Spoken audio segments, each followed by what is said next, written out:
nacionales e internacionales, entrevistas, invitados y lo más importante, tu participación.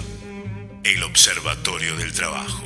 Conducción, Juan Domingo Palermo. Co-conducción, Jorge Potente. Operación técnica, Tomás Silverberg. Asistente de producción, Mariel Maldonado. Dirección comercial, María Eva Palermo. Idea y realización general, licenciado Juan Domingo Palermo. ¿Estás preparado? Este es tu ticket. Aquí comienza el Observatorio del Trabajo. El Observatorio del Trabajo. 7ª temporada. El Observatorio del Trabajo. Más que una mirada. Un programa más del Observatorio del Trabajo, tu programa de investigación social sobre el trabajo y el empleo.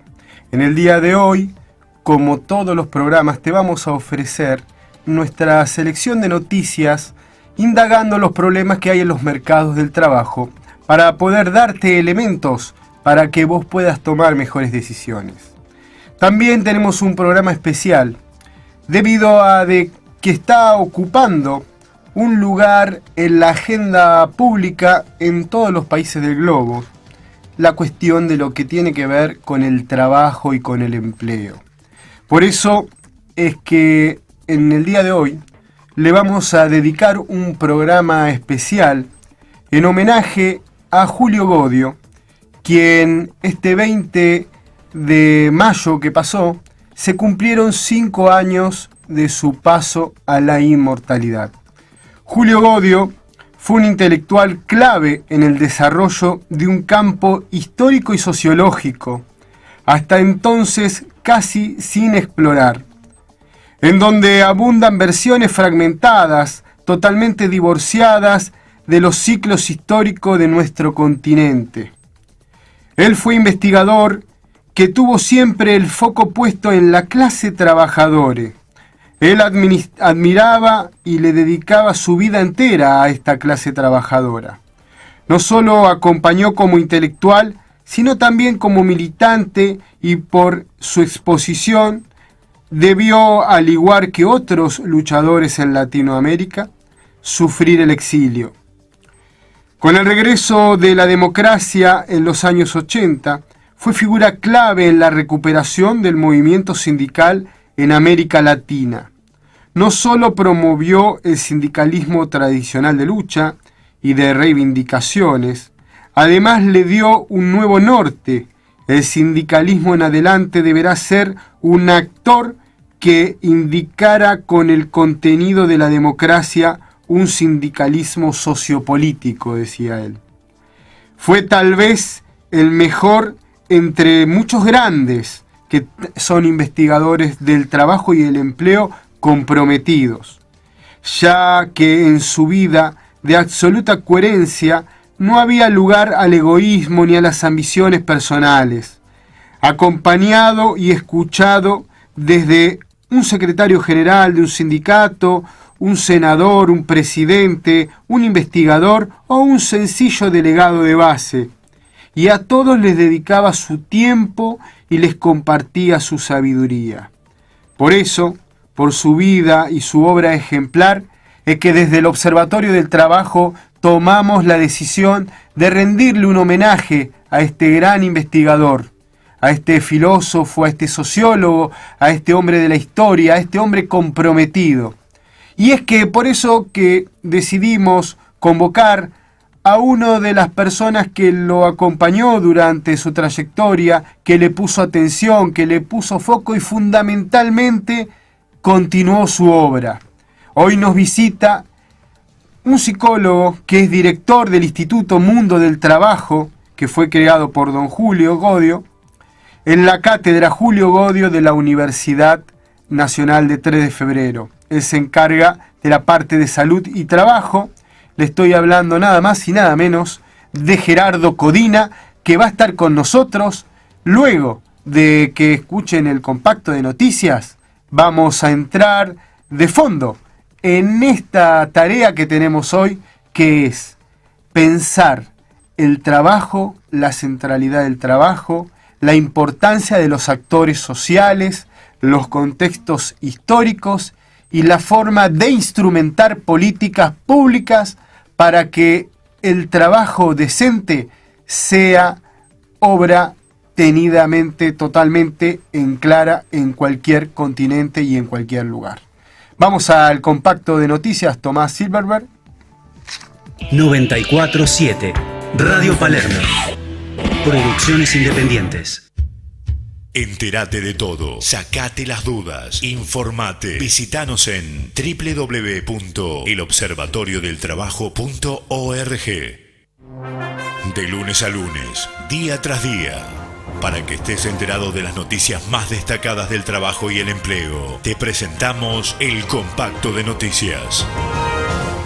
Compacto de Noticias. Avanza la unidad de las centrales de trabajadores. La cumbre sindical que se llevó a cabo el fin de semana en Mar del Plata sirvió para ratificar el camino hacia la unidad que comenzaron a transitar las centrales obreras. Entre los temas que evalúan los referentes gremiales, se analizaron posibles medidas a tomar con respecto al veto que sufrió la ley antidespidos.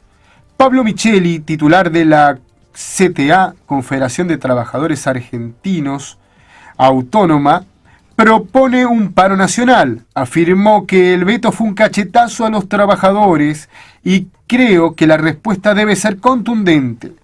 Después de una marcha como la del 29 de abril, no se puede hablar de otra medida que no sea un paro nacional.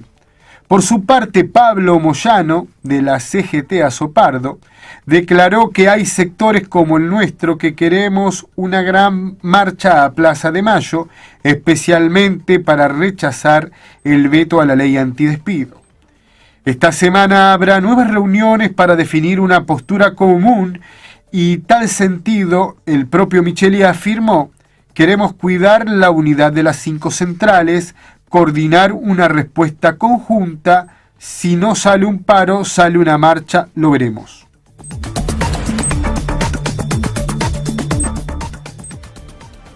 Un Cuyo quiere abogados más éticos.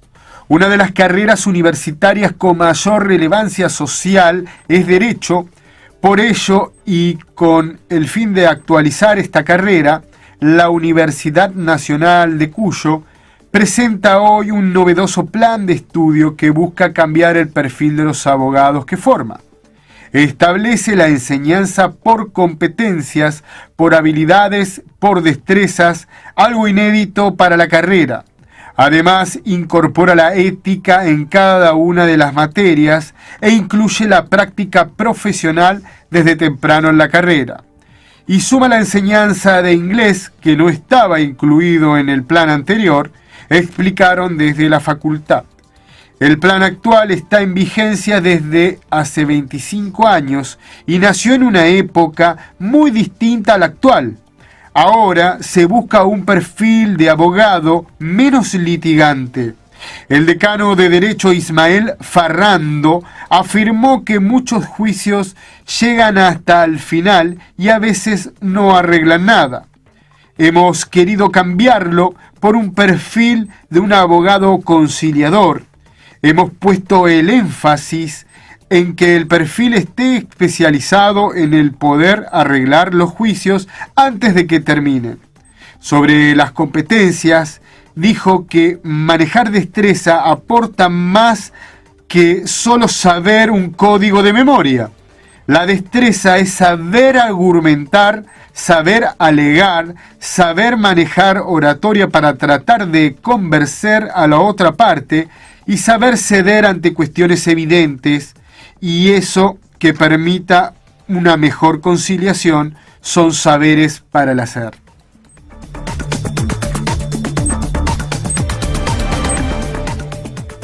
Crece la pobreza entre los trabajadores informales. El Observatorio de la Deuda Social de la Universidad Católica Argentina UCA difundirá en los próximos días un documento que señala que el mayor riesgo de subocupación y empobrecimiento no lo están experimentando los segmentos formales de la economía, sino los sectores informales. Nadie puede desconocer que los incrementos en los precios y tarifas y la menor actividad interna están generando un aumento en la pobreza. Estos son los nuevos pobres, en general familias de trabajadores de sectores populares no marginales o clase media baja que no cuentan con sistemas de protección social, afirmó Agustín Salvia, director del observatorio. Asimismo, el documento de la Universidad Católica Argentina señala muy rápidamente pueden sumarse miles de nuevos pobres si el derrame o las medidas de protección social tardan más de lo previsto, resultan débiles o no llegan. Salvia reconoció que en materia laboral no hay evidencias todavía de una crisis ocupacional, al menos en el sector formal. Sin embargo, sí está habiendo una caída en el nivel de actividad y en la demanda de consumo, lo cual afecta a las pequeñas empresas con muy poco colchón para asistir la situación, así como los segmentos informales del mercado del trabajo.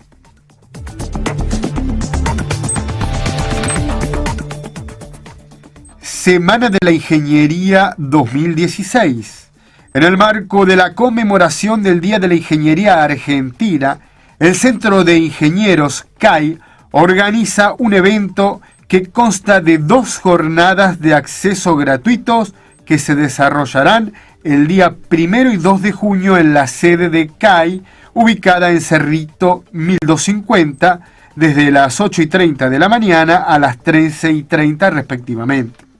Las jornadas contarán con un programa de conferencia y paneles centrados en áreas temáticas que se proponen repensar el rol estratégico del ingeniero en el desarrollo de la eficiencia y la competitividad del país, con el propósito de lograr una Argentina preparada para los desafíos del siglo XXI. Las áreas temáticas de la jornada del día miércoles 1 de junio serán energía y cambio climático, la ingeniería y el racionamiento científico, y los emprendedores y la ingeniería. Por lo tanto, la jornada del día 2 de junio habrá paneles sobre gestión de la infraestructura, ingenieros CEOs y sobre el valor de la ingeniería y la ciencia y la tecnología y la innovación. Para acceder a la inscripción, reiteramos que la misma es gratuita, pero deben ingresar a la página de la Centro Argentino de Ingenieros CAI, que es www.cai.org.ar.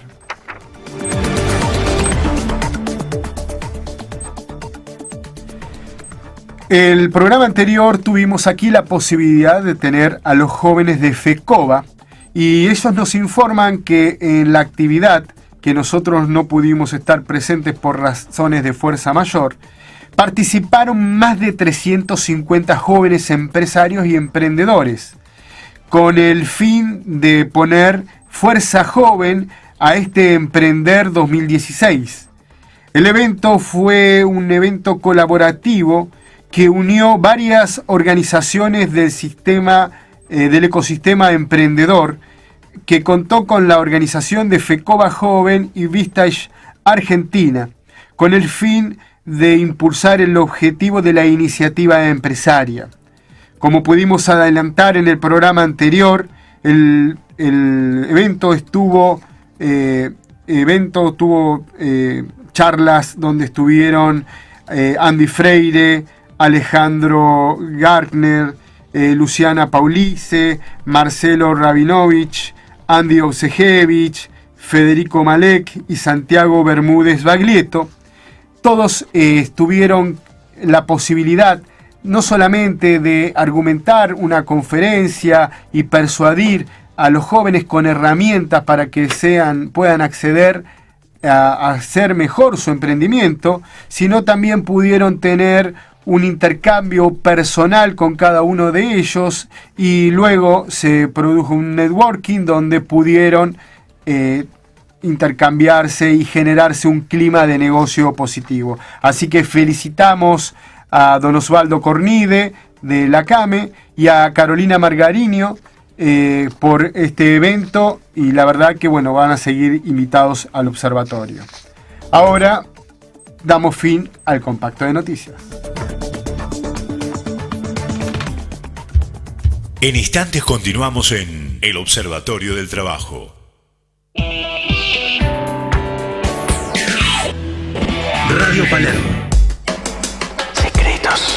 Secretos y claves para vivir mejor. La información precisa de profesionales de primer nivel para que tu vida sea como te la mereces. Saludable. Todos los lunes a las 21 horas. Saludable.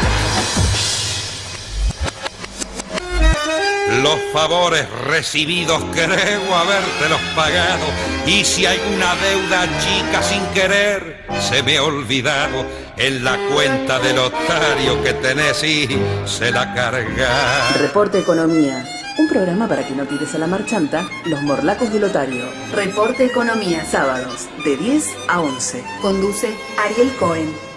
La licuadora deportiva, sintoniza el show del deporte argentino. Mamá siempre me decía, tú vayas a entrenar, es lo máximo. Llegas a emocionarte de verdad. Siento mucho más argentina y pienso en la familia, en todos los trabajadores argentinos. En esa bandera está representada toda esa gente. Sentirse apoyado, como sentimos nosotros, creo que es algo único. Me levanto pensando en eso y entre todos vamos a levantar el deporte amateur. Muy loco, muy extraño, pero muy lindo a la vez. La licuadora deportiva, sintoniza el show del deporte argentino. Domingos, 19 horas.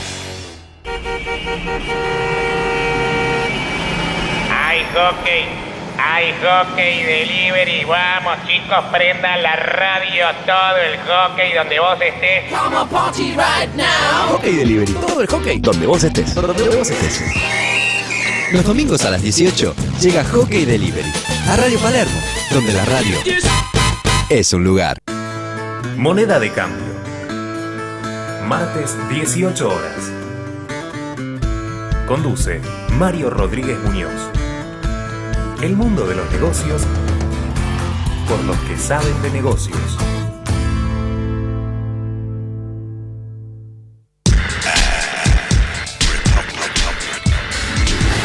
This is a radio program about advertising. Toda la publicidad escúchala por Ad Republic. Los domingos a las 21. Ad Republic.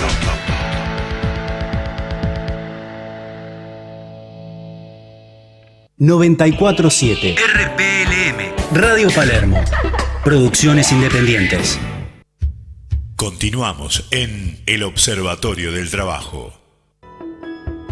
Buscamos, indagamos, preguntamos, nos aseguramos, nos informamos, pero siempre vamos al hueso. Vamos al hueso. El Observatorio del Trabajo te presenta la entrevista del día.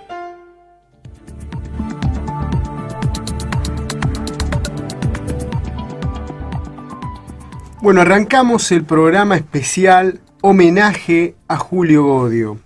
A este, para mí, uno de los máximos exponentes de la investigación sobre el trabajo y el empleo, fundamentalmente por su visión de cómo trabajar y cómo elaborar producciones para el trabajo decente y cómo valorar al hombre del trabajo, siempre poniendo en contexto histórico el enfoque que le iba a dar a su investigación. Como les decía, él, a mi entender, fue un reduccionista, analista de los procesos históricos desde la sociología y desde la filosofía, que fueron sus dos principales herramientas teóricas a la hora de comenzar a hacer sus investigaciones, pero además por su compromiso y su sentido de pertenencia como hombre de la clase trabajadora. Él estudió los cambios de paradigmas en las distintas sociedades y fue artífice y partícipe de los procesos de estos cambios. Y a su vez, por sus herramientas teóricas y su compromiso con el trabajo, es que pudo vislumbrar distintos procesos que se fueron dando.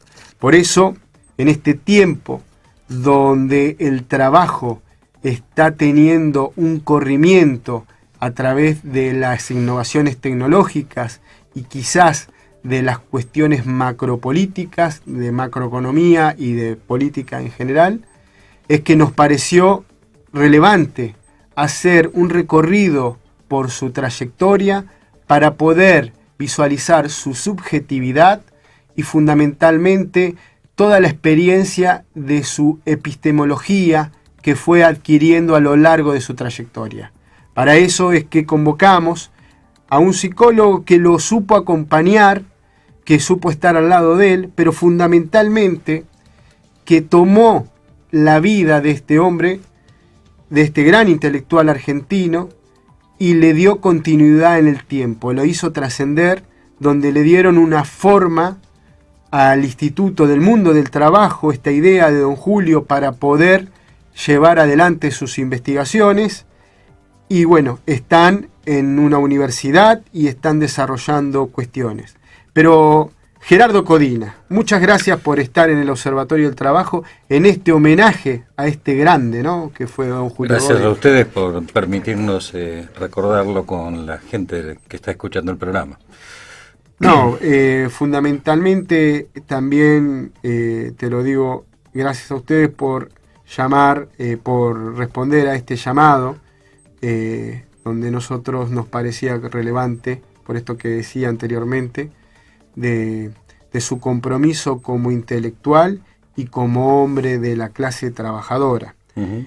Entonces, y vecino de Palermo. Y vecino de Palermo, fundamentalmente, que muchos lo recuerdan por su tradicional pipa. Sí, sí.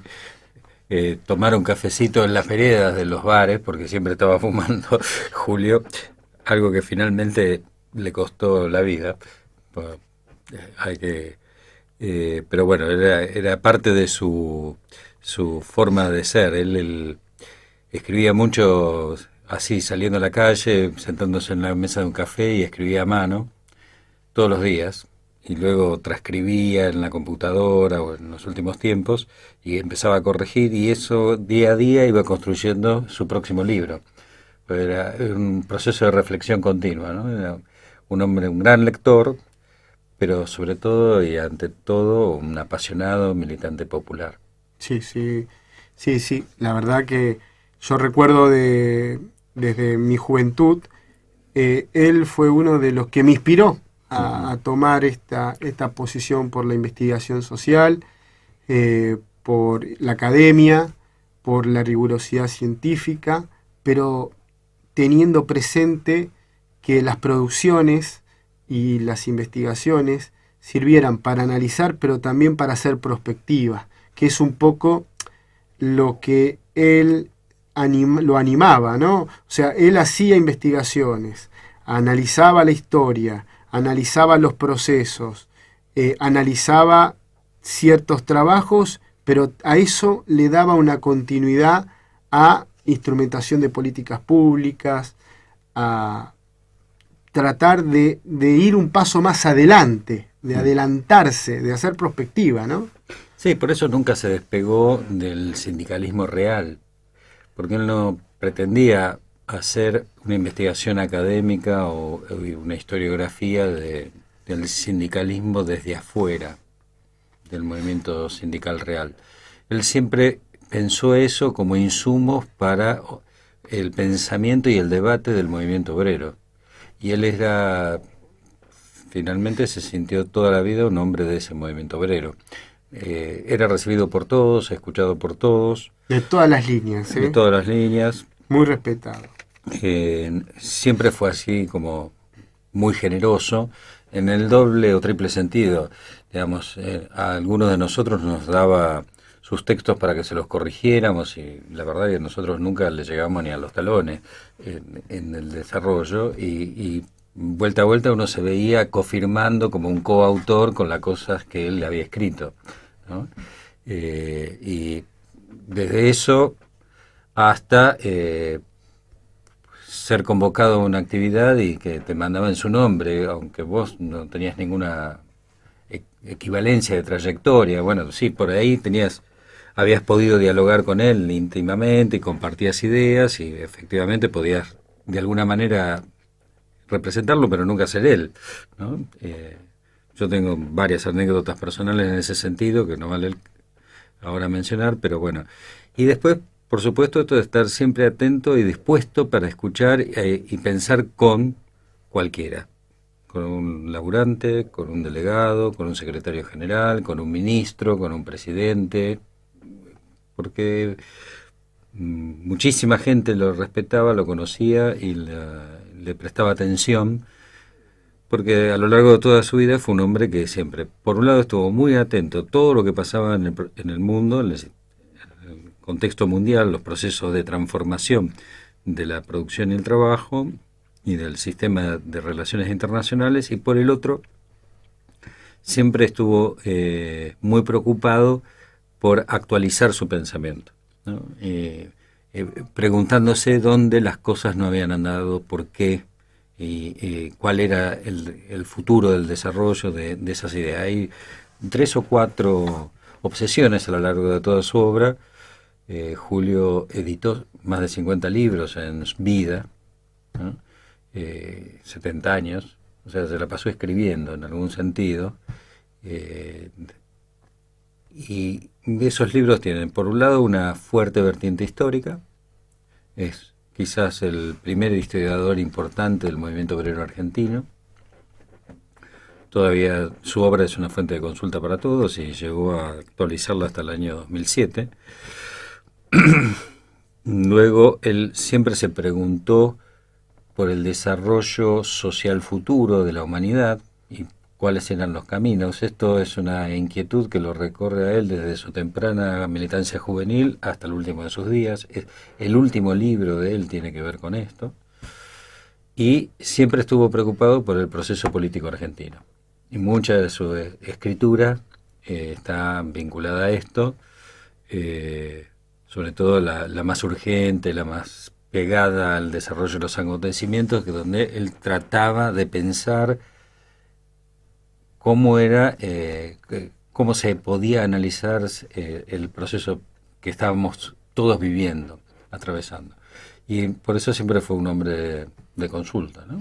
Sí, lo increíble de Julio Bodio es cómo arranca. Pues vamos a dividir la entrevista en 2 partes, ¿no? Una parte vamos a analizar un poco a Julio Bodio sujeto, como persona y su trayectoria en los distintos estadios que tuvo en su vida, donde él hace un análisis, por ejemplo, y plantea: el movimiento sindical argentino tiene 100 años de historia, un poco más de 100 años de historia.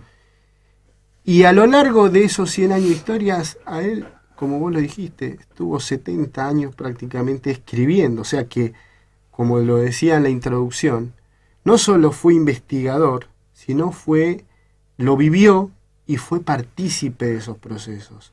Y con un grado de abstracción y de objetividad hacia sus análisis, porque en la obra que vos planteás, que tiene 4 tomos y tiene varias ediciones, que es la historia del movimiento obrero argentino desde sus inicios hasta el 2007, uno cuando se mete adentro de cada uno de los capítulos y los procesos puede observar la objetividad, pero el compromiso histórico. Y lo está escribiendo alguien que lo está viviendo. Vos en las lecturas, en los párrafos, uno lo puede observar. No es neutral, nunca ha sido neutral. Puede decir que no es neutral. O sea, es reduccionista, tiene compromiso tomado. Sí, toma partido por algo, y en todo caso está preocupado por la suerte histórica de ese proceso. Y donde hay algún fracaso, una derrota circunstancial, trata de pensar por qué y cómo se puede evitar a futuro. Y sobre eso reflexiona continuamente.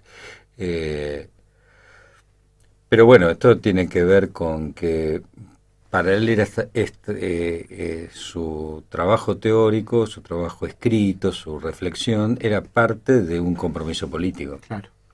Que recorre toda su vida. Él desde muy temprano se mete en la vida política. Es un joven que de apenas poco más de 20 años con la Libertadora. Su familia no era peronista, ni venía de otra tradición. Se queda impactado por todo esto, recuerda escenas de La Plata, donde él estaba, y qué sé yo.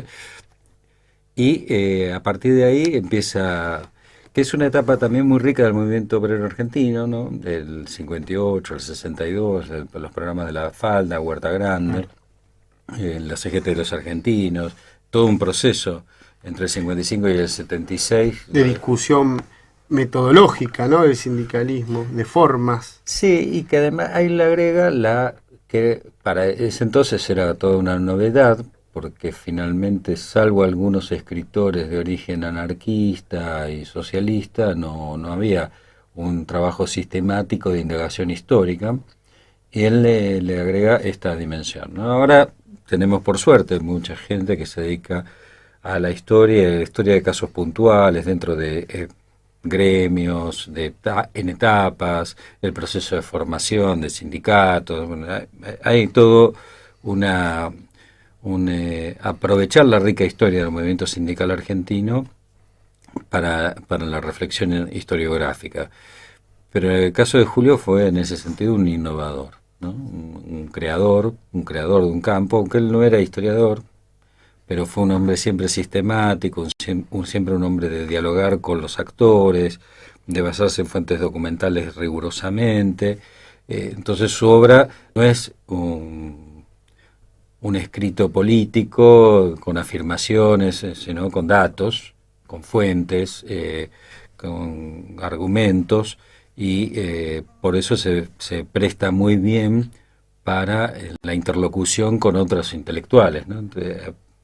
No en vano era un hombre de consulta, no solo del mundo sindical, sino del mundo académico. Sí, sí. Muy respetado. Muy respetado, no solamente en la Argentina, ¿no? En el mundo, porque ha estado ya más joven, cuando le toca el exilio, cuando le toca tener que emigrar de la Argentina, se vincula en Venezuela, vos me contabas, a la socialdemocracia, y a partir de ahí empieza a tener un recorrido que llega a Alemania, después va a la Universidad de Glasgow, y tiene un grado de formación y fundamentalmente logra sus producciones, su respeto, porque Latinoamérica, y fundamentalmente el caso del sindicalismo argentino, por su trascendencia social, política, histórica, es un tema de importancia y novedoso para el mundo. Entonces él, al conocer fuertemente ese tema, es un hombre de consulta. Sí, sí. Y a su vez es el que hace la primera historia del movimiento obrero latinoamericano en Venezuela. También un libro porque hace el seguimiento de los casos nacionales y su articulación, porque cada uno de nuestros países tuvo un otro recorrido en ese sentido. Aún hoy son realidades muy distintas las de nuestra región, y asiste a un proceso que prácticamente ha culminado hace 10 años, que es el de la conformación de la Confederación Sindical Internacional como un organismo único de organizaciones sindicales mundiales, y al mismo tiempo la constitución de 12 sindicatos globales por áreas de la vida productiva, ¿no? Entonces, esta internacionalización del movimiento sindical, que es correlativa con la globalización, es uno de los aspectos que acompañan el proceso de la globalización, se vuelve necesaria porque empieza a aparecer categorías nuevas, como por ejemplo las negociaciones multinacionales con las corporaciones que están presentes en múltiples países, ¿no? Nosotros en América Latina tenemos por caso los convenios colectivos con la gente de Walmart. Claro. En algunos casos nacionales no se respetan, en mismo Estados Unidos no se respetan. Bueno, hay toda coordinación de acciones. Tiene que ver con un nuevo escenario económico donde las corporaciones tienen mucho más peso que los estados, que hasta el mismo Estados Unidos. Hay corporaciones que son mucho más poderosas que el mismo estado. Entonces, este proceso de cambios lo encuentra él como funcionario en la Organización Internacional del Trabajo, vinculado a la socialdemocracia alemana particularmente, y él observa todo este proceso y lo va sistematizando en un conjunto de ideas, por caso que se expresan en este libro, La Sociedad del Trabajo. Sí, este es un libro recomendable, Editorial Corregidor, que quiero aprovechar para agradecerle a la editorial que nos facilitó las obras, y quienes quieran conseguirlo pueden ir ahí a la editorial, que queda en la calle Rodríguez Peñas al 452, creo que es, ¿no? Sí. Ahí entre pueden, la Valle y Corrientes. Entre la Valle y Corrientes, a mitad de cuadra. Este es un libro que la verdad es muy bueno, se llama La Sociedad de Trabajo, una utopía realizable, modos de desarrollo productivos y empleos decentes en las Américas. Pero fíjate vos qué camino hace Julio. No es que inventa en un laboratorio una fórmula social perfecta, sino que recorre la producción conceptual de las organizaciones sindicales, cómo van planteando los documentos que van consensuando las organizaciones sindicales acerca de qué formas tendría que adquirir la sociedad para adecuarse a los intereses o a las necesidades de los trabajadores, y eso lo sistematiza y dice, pero acá entre todos estamos pensando en algo, que es esta sociedad de trabajo. Una sociedad de trabajo donde los actores productivos, las empresas, los trabajadores y los núcleos técnicos científicos de una sociedad configuran el núcleo sobre el cual se conforma la vida social.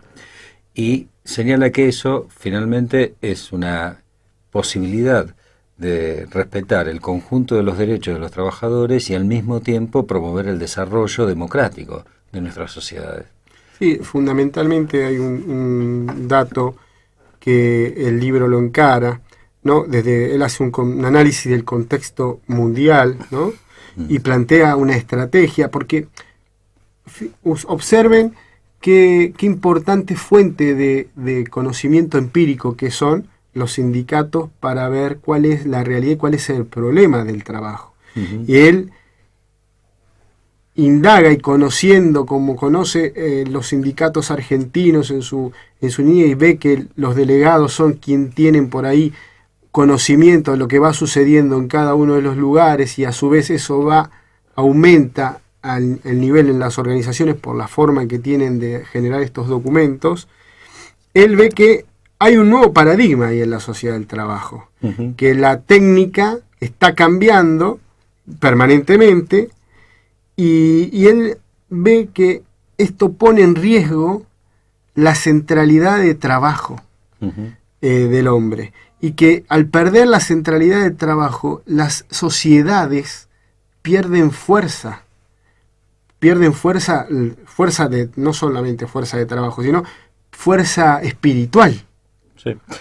Fíjate que esto él lo escribe en respuesta a la idea de que el trabajo desaparece en el mundo.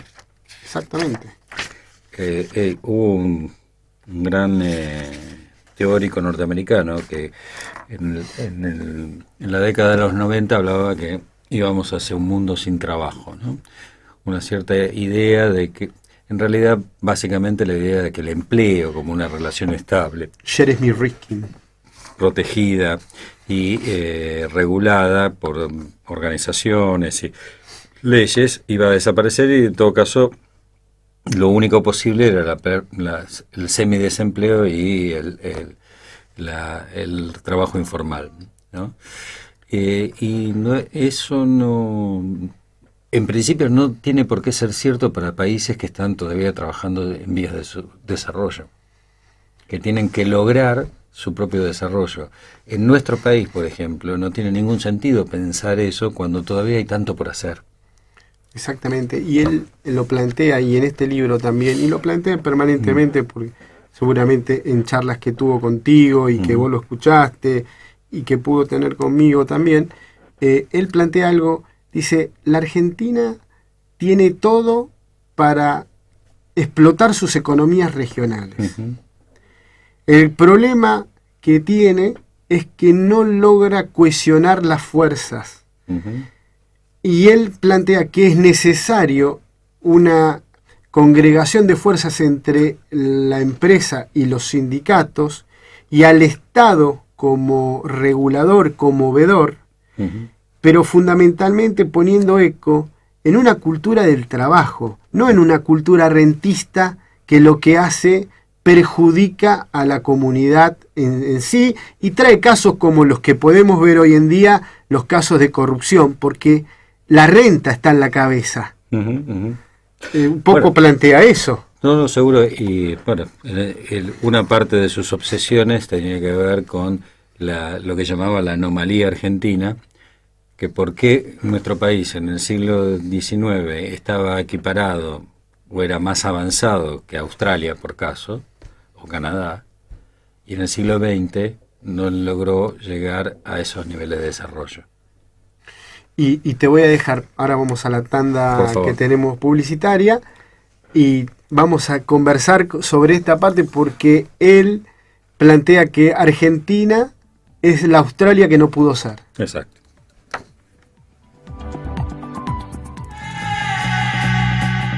Todas las radios en una. Radio Palermo. Hacia todo el mundo. Desde Buenos Aires. RPLM 94.7. El Papa Francisco dice que si das lo mejor de vos, el mundo será distinto. En el año de la misericordia, renovemos la esperanza. Colecta anual de Cáritas, 11 y 12 de junio. Acerca tu colaboración a Cáritas en todo el país o llama al 0810-222-74827.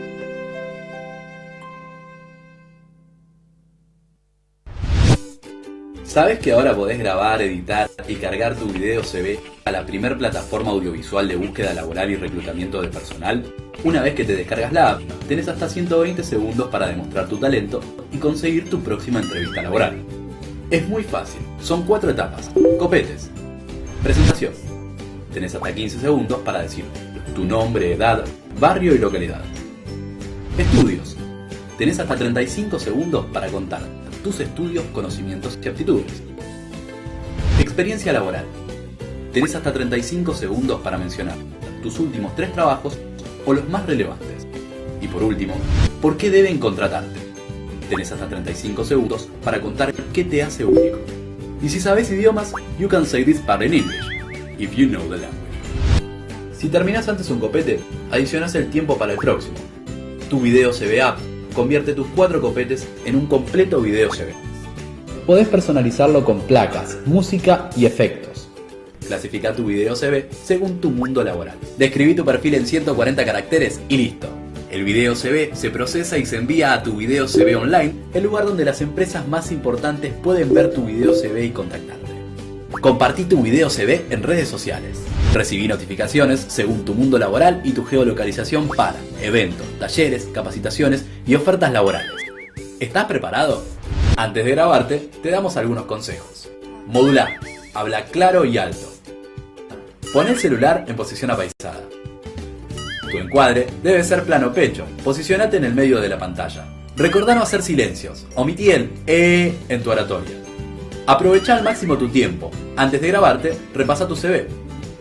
Respeta los tips de guía que aparecen en la parte superior de la pantalla de cada copete. ¿Estás listo? Luz, cámara, acción.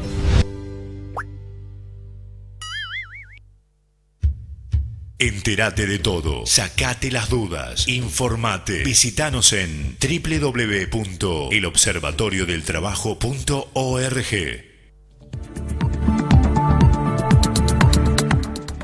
Estamos aquí en el programa especial homenaje a Julio Godio con Gerardo Codina del Instituto Mundo del Trabajo Julio Godio, analizando sus obras, su ontología, su epistemología, para agregar valor a este tiempo donde tenemos que repensar cómo hacemos para que las sociedades puedan tener proyecto de vida, que puedan tener proyecto de vida laboral, como Julio Godio solía decir, teniendo una visión fenómica, ¿no? Él hablaba de ver el fenómeno que estaba sucediéndose y analizar sobre eso. Y habíamos quedado con una pregunta cuando él decía que Argentina es la Australia que no pudo ser. Pudimos ser todo y no nos desarrollamos. Claro, ahí la pregunta de qué pasó con esta frustración, esta expectativa que se tenía a principios del siglo XX, fines del siglo XIX, la Argentina era una de las naciones que más crecía, aunque era muy injusta, con una distribución muy mala de la riqueza. Y el modelo agroexportador. Y con mucha represión interna, ¿no? Es la época en que nuestro país tiene los conflictos sociales más agudos, ¿no? La Semana Trágica, la Patagonia Rebelde, las leyes de deportación de extranjeros indeseables. Bueno, pero prometía, era una tierra que prometía progreso, que prometía lograr estándares de desarrollo los más avanzados, y competía incluso con las naciones más avanzadas del mundo en cosas como por ejemplo las transmisiones de radio, ¿no? Fuimos casi pioneros, que parecía imposible. ¿Por qué? Y después todo se fue ralentizando, se fue deteniendo, se fue deteriorando, empobreciendo, y ese crecimiento prometido no llegó. O no llegó en la magnitud de la promesa, o en la magnitud de la expectativa anterior. Por supuesto, hubo desarrollo. Hubo un desarrollo muy grande, pero Argentina no alcanzó esos estándares de sociedad desarrollada como Canadá o como Australia. Y esta era una interrogación fuerte que se hacía Julio sobre qué había pasado. Por supuesto tiene que ver con cómo es la estructura de propiedad de la tierra en nuestro país, cómo se logró formar una capa de pequeños propietarios productores, la concentración en la cabeza de Goliat que tenemos, que es la ciudad de Buenos Aires, con el despoblamiento del interior, el empobrecimiento de las provincias interiores. Es un fenómeno complejo. Julio expone sus ideas y las oferta para el debate. No es que viene con una verdad revelada y baja de la montaña y dice es esto, digamos, ¿no? Lo bueno de Julio es que invita al debate con argumentos, invita a pensar juntos los caminos y no pensar que las cosas están ya definidas, ¿no? Poner en cuestión.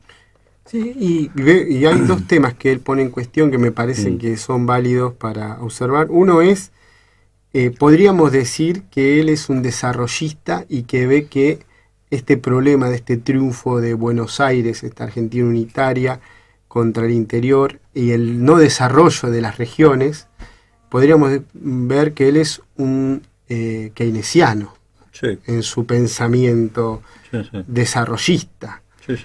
Y podemos ver también que ese desarrollo él lo vincula al desarrollo también de la clase trabajadora. Por eso él cree en un capitalismo renano, un capitalismo a la alemana, donde confluyen las fuerzas de la empresa con la fuerza del trabajo. Además tiene que ver también con el momento de el que él empieza su vida política y social. También es un momento, la Argentina post-peronista, una Argentina que tiene integrado un fuerte mercado interno, ha constituido una industria y al mismo tiempo logra desarrollar un nivel científico-técnico autónomo de consideración. De hecho, es en aquella época que tenemos nuestros 3 premios Nobel de ciencias, ¿no? En esa época surge Usai, luego su discípulo Leloir y luego el discípulo de ambos, que fue Milstein, que termina investigando pero fuera del país, a consecuencia de la represión en el nuestro, ¿no?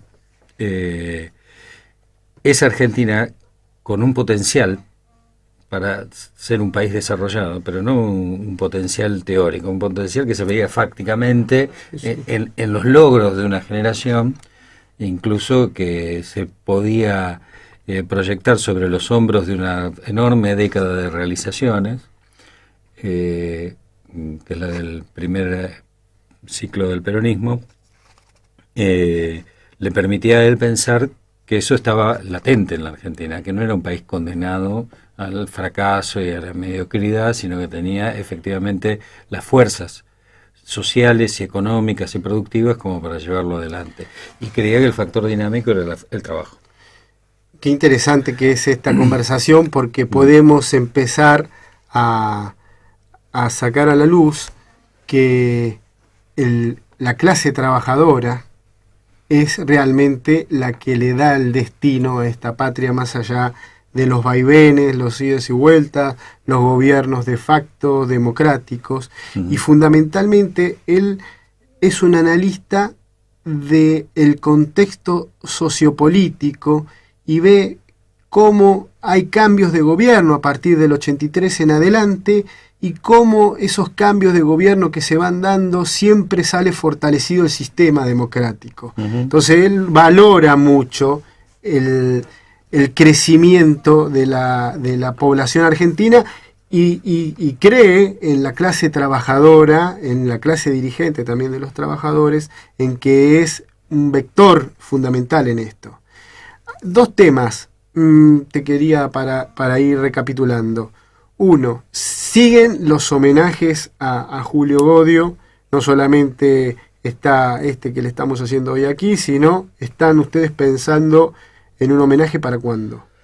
El próximo lunes, va a ser un poco más temprano que hoy, a las 5 de la tarde haremos en la calle San José 225, sede de la Asociación del Personal Superior de Empresas de Energía, junto con la Confederación de Educadores Argentinos, un homenaje a Julio y a su obra, ¿no? En ese lugar convergeremos las autoridades de la casa, que nos abre la puerta, la Asociación del Personal Superior de Empresas de Energía, el secretario general de la Confederación de Educadores Argentinos, Fabián Feldman,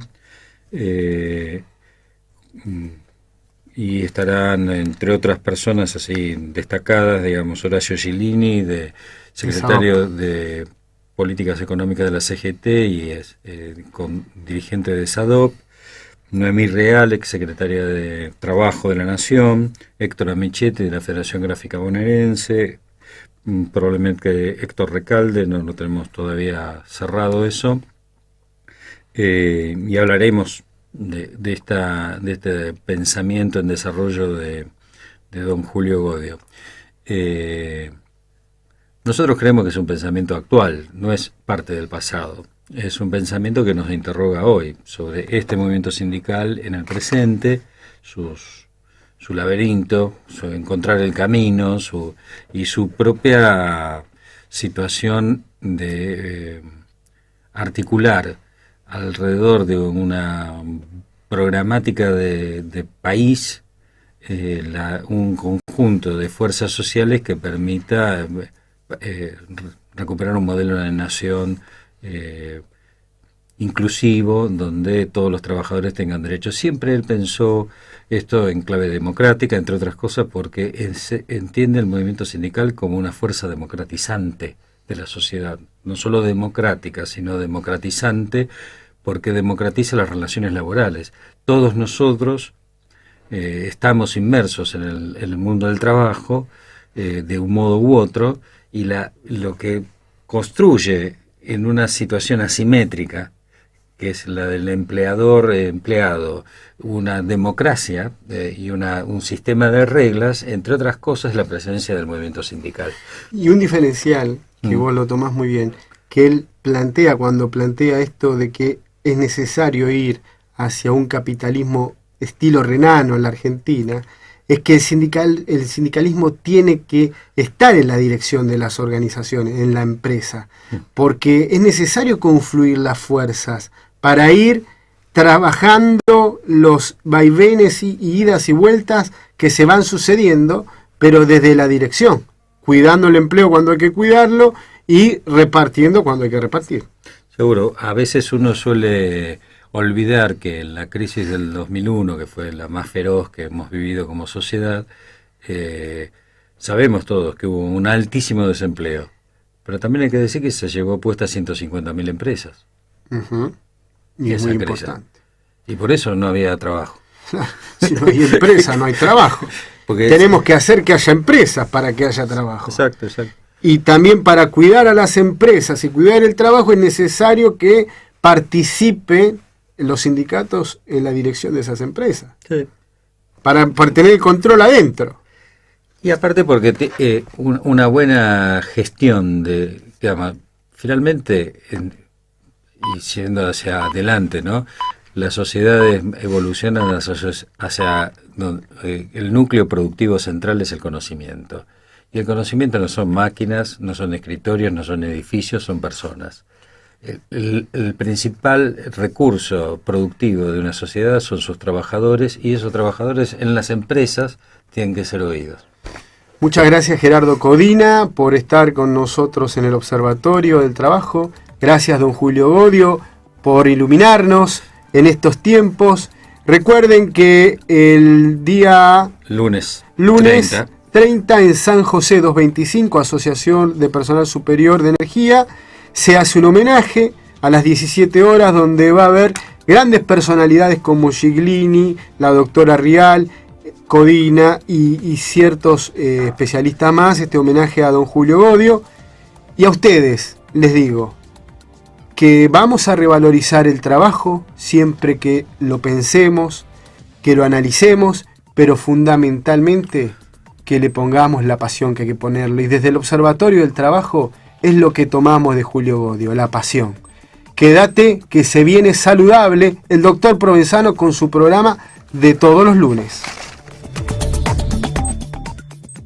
El trabajo posee de virtudes, leyes, novedades, dudas, desafíos y la más apasionante investigación. Políticas que mueven la economía. Todo sobre el mundo laboral y todas sus noticias entérate en El Observatorio del Trabajo. 7ª temporada. Todos los lunes de 20 a 21 horas por FM Palermo 94.7.